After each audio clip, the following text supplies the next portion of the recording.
तीन तरह का जल शिव को समर्पित होता है और वो तीनों तरह के जल का अलग अलग भाव है महाराज।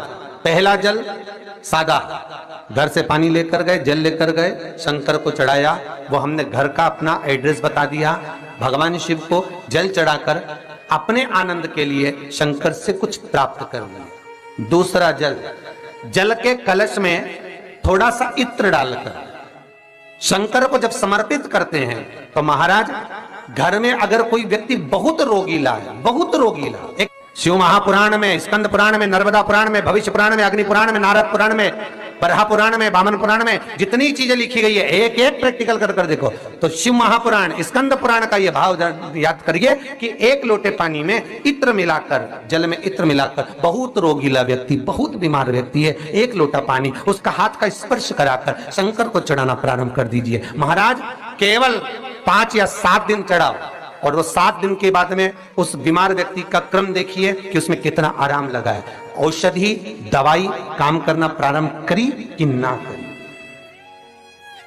केवल इत्र समर्पित, इत्र का जल।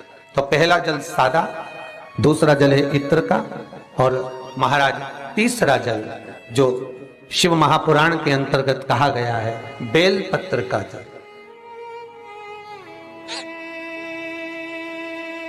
तीसरा जो जल है वो बेलपत्र का जल है। बेलपत्र का जल कैसा?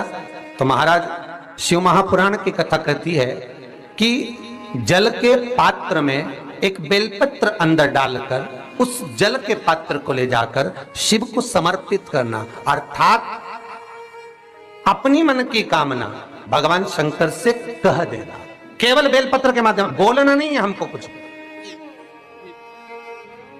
हमें कुछ कहना नहीं है। 3 तरह का जल का जो व्याख्यान वर्णन किया गया, एक सादा जल जो भगवान को कहा, आपने अपना एड्रेस बता दिया, आपने अपने मन का भाव बता दिया। इत्र का जो जल चढ़ाया गया वो केवल रोग मुक्ति के लिए चढ़ाया गया। और तीसरा बेलपत्र, अगर उस जल में एक बेलपत्र भी पड़ी हुई है और वो बेलपत्र पड़ा हुआ जल आप जिस भाव से चढ़ा रहे हो, जिस कामना से चढ़ा रहे हो, शंकर वो कामना आपकी पूर्ण कर। इस वीडियो को लाइक करें, हमारे चैनल को सब्सक्राइब कर बेल आइकन जरूर प्रेस करें।